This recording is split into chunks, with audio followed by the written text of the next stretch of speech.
자, 홍석현 회장이 왜 사퇴했는가 하는 것은 이재용 부회장과의 트러블 때문이다. 이재용 부회장이 홍씨 일가를 다 내몰고 초토화하고 있다. 즉 JTBC의 태블릿 PC 보도조차도 한마디로 이재용에 대한 일종의 공격 때문이라고 보고 있다. 그래서 그 반격이 이제 시작되면서 홍석현이 중앙일보 회장을 그만두게 되고, 홍석현은 이를 마치 나라를 위해 작은 힘을 보태겠다라고 하면서 정치 행보를 하는 듯, 대선 출마에 대해서도 크게 부인하지 않으면서 적당히 갖다 둘러대고 있는데, 몇 달 동안 많은 생각을 했다. 미래를 위해서 힘을 보태겠다. 이렇게 보는 홍 회장의 말에 대해서 사실상 정치권은 이 출마 가능성을 회의적으로 보고 있습니다. 특정 정당에 뛰어들기도 시간으로 촉박하고요. 더 나아가서 이 삼성 X파일 등에 관련되었던 재벌 회장이죠. 홍 회장도요. 재벌 회장이 대선에 나서는 부분이 과연 정주영 회장이 나서도 16% 수준의 득표밖에 안 됐는데 홍석현이 나서서 제대로 득표할 수 있을 것인가. 그래서 홍석현이 여시제 등 이런 쪽에 관심이 많았는데, 뭐 싱크탱크라는 결국 재단과 포럼을 통해 가지고 이 어떤 사회적 영향력을 행사하려고 할 거다. 그런데 재벌 회장이 그 좋은 재벌을 그만두고 왜 갑자기 이렇게 사회 문제에 관심을 갖느냐. 물론 정치를 하고 싶어서 홍 회장이 많은 노력을 해왔다라는 것은 다 알고 있습니다. 홍 회장은 과거에 자신 집안을 배경으로 해서 정부 관계 부서에서 이렇게 실무자로 일을 하기도 한 경험이 있는 사람입니다. 자, 그런데 한겨레 신문에 이 최근 보도에 보면요, 미래전략실이 삼성그룹 2월 28일 해체된 이후에 삼성의 행보가 예사롭지 않다라는 보도가 있었습니다. 6일 전에 나온 기사입니다. 3월 13일 미래전략실 관계자의 말을 종합하면 팀장들, 전직 팀장들, 삼성의 미래전략실은 대단해서 전직 팀장들이 다 사장 내지 부사장급입니다. 전직 팀장들 7명에게 상담역, 보좌역 자리가 일절 주어지지 않았다. 이 말이 무슨 말인가 하면, 보통 삼성에 있다가 나가게 되면 사장이나 부사장급 했던 사람, 특히 그 중에도 미래전략실이라는 핵심 조직 안에 들어있어서 이 미래전략실이 과거에 다른 기업에 한 7, 80년대 한국 성장 과정으로 따지자면 기획조정실, 기조실장이라고 부르는, 때로는 기획실이라고 부르는 그런 조직입니다. 그래서 우리가 이 드라마에 보면 실장님 하면서 많이 나오는 게 사실은 그게 이런 미래 이렇게 이 뭡니까? 이 전략본부 이전실의 전신인 기조실을 이야기하던 것이었죠. 이 기조실에서는 오너를 위해서 온갖 일들을 수행했고, 비자금을 관리하고 내물을 주고 로비를 하고 그 다음에 전략을 짜고 이렇게 했기 때문에 정권이나 권력 실세 또 정치인하고의 관계가 매우 밀접한 조직입니다. 그렇기 때문에 미래전략실에 있던 사람들이 나가게 되면 입막음용으로 항상 이 보좌역, 3당역 이런 것들을 통해서 월급을 몇 년 더 주고요. 또 퇴직금도 뭐 요즘 돈으로 한다면 수십억, 수백억을 주는 이런 일들이 있었던 겁니다. 그리고 나가서도 회사 그룹과 관계를 끊지 않고 계속 자문을 하는 실질적인 역할을 했고, 차량이나 비서 사무실도 제공을 하고 그랬습니다. 그런데 이런 자리를 일철 주지 않았다. 특히 삼성은 X파일 사건 때 드러났고, 또 김용철 사건 때도 나타났듯이 임원들 중에 상당수가 비자금을 자기 명의로 관리하는 일들도 있었다라는 그런 이야기도 있었습니다.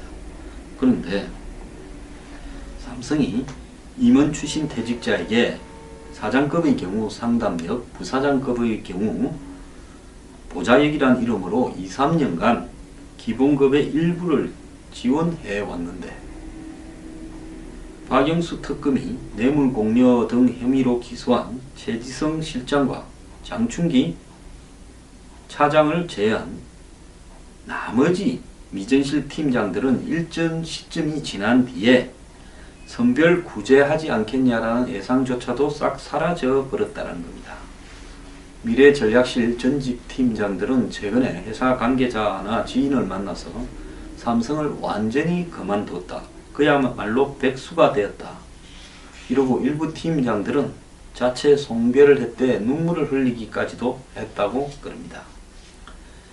애초 미전실 해체와 팀장급 전원 사임도 전격적으로 이루어졌는데요. 미전실 해체는 지난 12월 6일 국회 청문회에서 이 부회장이 약속을 했지만은 특검 해체 이래 삼성의 미래전략실도 해체할 거라고 생각한 사람은 많지 않았습니다. 그룹 경영에 꼭 필요한 미전실 기능 일부를 삼성전자, 물산, 생명 등 3대 계열사로 옮겨서 겉으로는 해체하지만은 기능의 일부를 보존시킬 거라는 예상이 대부분이었는데 이 예상을 완전히 깨버린 겁니다. 그룹 안팎에서는 발표 직전 주말에 이재용 부회장이 면회를 한 고위 임원을 통해 시간을 안 끄는 게 좋겠다라고 이렇게 말을 해서 그 뜻이 전달된 거라고 합니다. 이재용은 구치소에 앉아서 회사를 다 움직이고 있습니다. 그래서 미전실 팀장 사임도 발표 당일 오전까지 회사 내에서 아는 사람이 아무도 없었다는 겁니다. 실장과 차장, 최지성과 장충기를 제외한 나머지 사람들은 다 원래 소속 회사가 있었을 거 아닙니까? 그 소속 회사로 사장급, 부사장급으로 옮겨가지 않나 했는데 갑자기 바뀌었다는 겁니다. 자, 삼성에서는 이런 어떤 미래전략실의 전격 해체나 팀장 전원 사임, 전직 임원 예우 배제를 관통하는 이유로 무엇 때문에 이런 일이 벌어졌는가 하는 이유로 이재용의 분노 때문이다. 미전실 한 팀장은 우리는 패족이다. 다 죽어야 된다라고 분위기를 전했다는데요. 대관 조직 해체 발표도 또 있었다는 겁니다. 즉, 이 관청에 대한 정부에 대한 로비를 하는 조직도 다 해체해버렸다는 겁니다. 실제 재벌들이라도요. 삼성을 빼놓고 다른 그룹들은 삼성이 어떻게 움직이는가를 또 파악해내려고 이렇게 이 정보를 집중시키고 삼성이 움직이는 만큼 따라 움직이는 것이 보편화되어 있습니다. 자, 그런 상황에서 다른 그룹들은 정권이 바뀌고 2015년 한 1, 2월경쯤에 박관천 실장이 국가권력서열 1위는 최순실이다 라고 이야기할 때까지 사실상 최순실이 영향력을 행사하는지는 잘 모르고요. 기껏해야 정윤회와 3인방이 영향력을 행사한다라고만 알고 있었습니다. 그래서 정윤회나 3인방에게 끈을 대려고 노력을 했을 겁니다. 그런데 실제로는 최순실이 이렇게 다 움직인다라는 부분은 삼성이 가지고 있는 정보망을 통해서 삼성은 일찌감치 이걸 다 파악을 하고요. 그래서 최순실을 활용을 해서 이렇게 경영권 승계에 도움을 받으려고 올인하다가 이 화를 자초했다는 겁니다. 그러면 이재용의 분노는 왜 최지성이나 장충기에 대해서 분노를 했을까요? 사실 최지성, 장충기 라인은 지난 대선 때 박근혜 대통령이 아니라 아마 다른 사람에게 올인을 했을 겁니다. 그 다른 사람이 누군가는 여러분들이 잘 이해를 할 거라고 보고 있습니다. 그래서 그것이 안철수와 문재인이 합쳐지면 100점 100승이라고 보고 거기에 올인을 했을 건데 잘 안 돼서 안철수 의원 후보가 2012년 11월 달에 그때 23일입니까? 그랬죠. 사퇴를 하고 나니까 그 다음 날에 이건희 회장이 갑자기 하와이로 날아갔다고 제가 이야기를 했지 않습니까? 그래서 정경련에 박근혜 당선자 신년 할애식이 끝난 다음 날 들어왔던 걸로 제가 기억을 합니다. 안 마주치겠다는 거죠. 그 이후부터 삼성은 누가 정말로 실력자인가 파악을 하려고 노력을 했고 그런 노력을 통해서 다른 기업보다는 적어도 한 2년쯤 빠르게 최순실이 실력자라 하는 사실을 파악을 했을 거고, 그 해 2013년 이 4월경에 박 대통령이 중국을 미국보다 먼저 처음 방문했을 때, 그때 굉장히 어스러운 일이지 않았습니까? 삼성은 시진핑의 고향인 서안에 근처에 4조 원짜리 공장을 만들겠다라고 발표를 했던 걸로 알고 있습니다. 그 즈음에 이미 삼성은 박근혜 전 대통령에 대한 일종의 자신들의 이 어프로치 접근을 거의 완성시켰다. 제가 참 이렇게 표현하는 것은 이해를 해 주십시오. 그래서 그때 선이 닿았고, 그 이후에 다음 선들이 최지성, 장충기 이런 라인들을 통해서 가동되다가, 그래서 최순실이 2014년 한 5월달 전후로 해서 박원호한테 이 한국승마협회 회장 주관사를 바꿔야 되겠다. 하나는 시원찮다. 삼성으로 바꾸라. 이런 말을 했고, 그러면서 삼성 내부에 일어나고 있는 내분 이야기를 했던 걸로 보입니다. 자,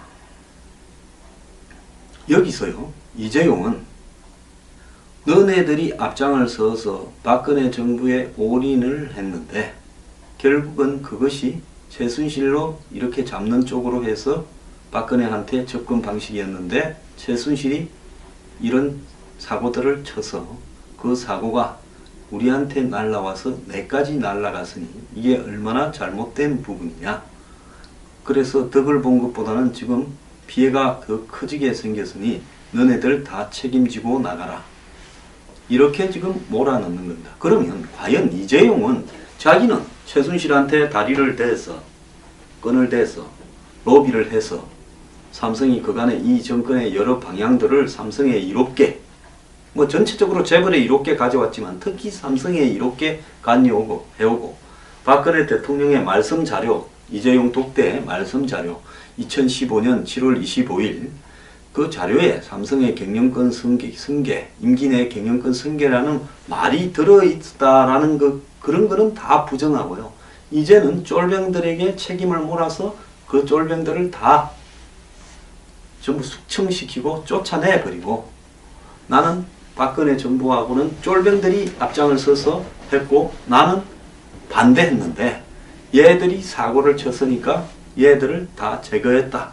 이렇게 말을 하고는 2달 뒤에는 문재인 정부가 들었을지 모르니까 거기에 벌써 깊숙하게 끈을 대가지고 있다.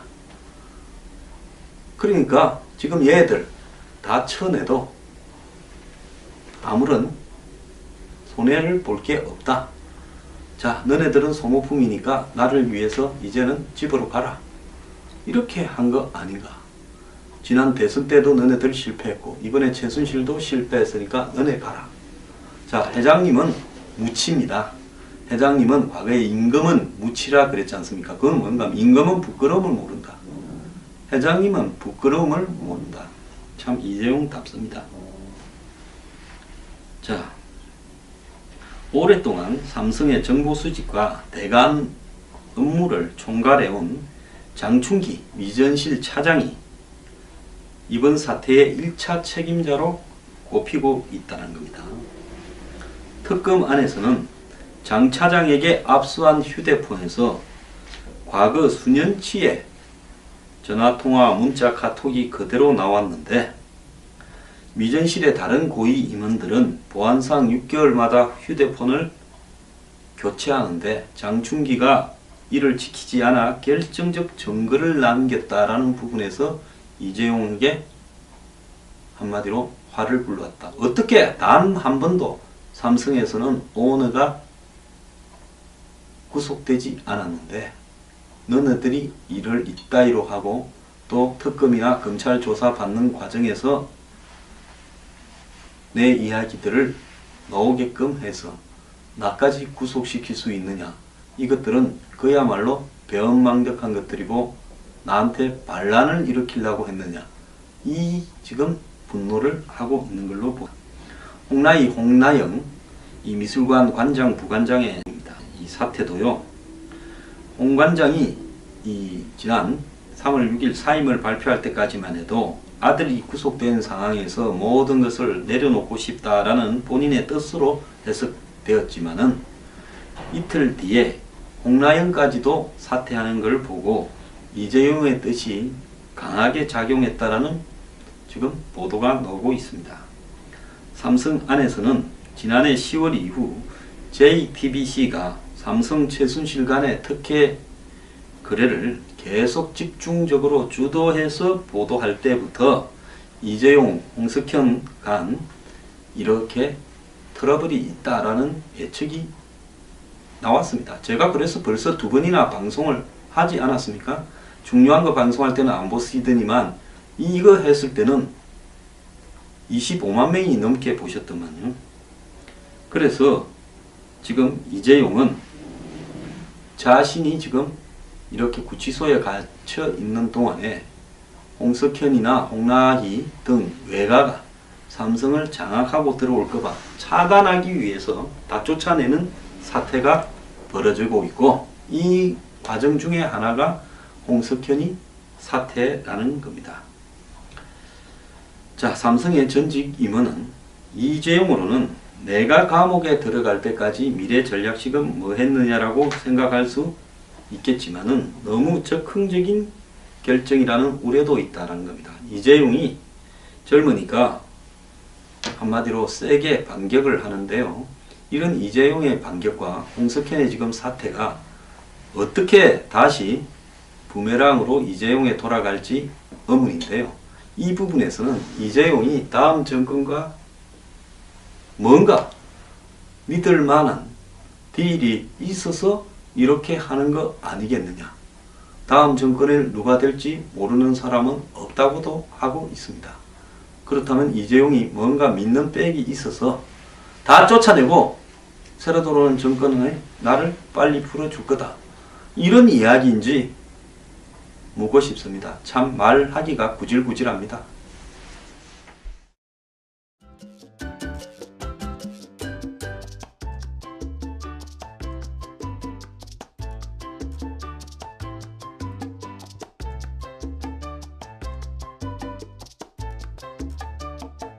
실장이라고 부르는, 때로는 기획실이라고 부르는 그런 조직입니다.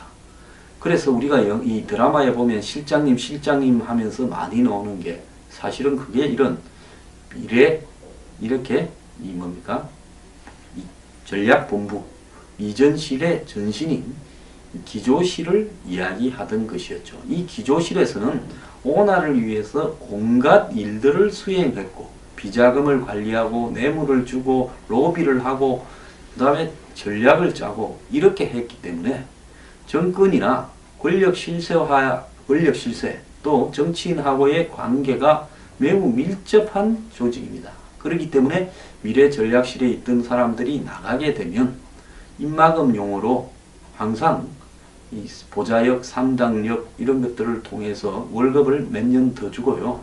또 퇴직금도 뭐 요즘 돈으로 한다면 수십억, 수백억을 주는 이런 일들이 있었던 겁니다.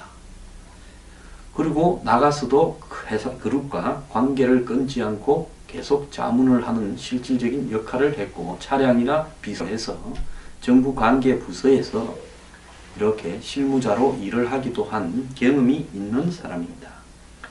자, 그런데 한겨레 신문에 이 최근 보도에 보면요, 미래전략실이 삼성그룹 2월 28일 해체된 이후에 삼성의 행보가 예사롭지 않다라는 보도가 있었습니다. 6일 전에 나온 기사입니다. 3월 13일 미래전략실 관계자의 말을 종합하면 팀장들, 전직 팀장들, 삼성의 미래전략실은 대단해서 전직 팀장들이 다 사장 내지 부사장급입니다. 전직 팀장들 7명에게 상담역, 보좌역 자리가 일절 주어지지 않았다.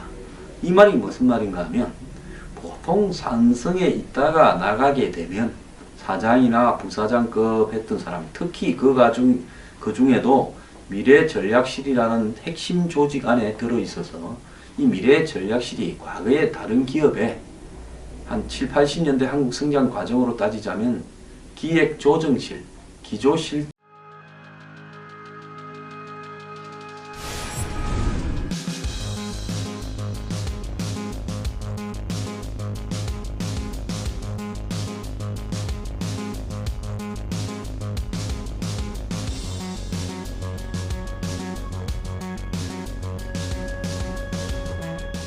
자, 홍석현 회장이 왜 사퇴했는가 하는 것은 이재용 부회장과의 트러블 때문이다. 이재용 부회장이 홍씨 일가를 다 내몰고 초토화하고 있다.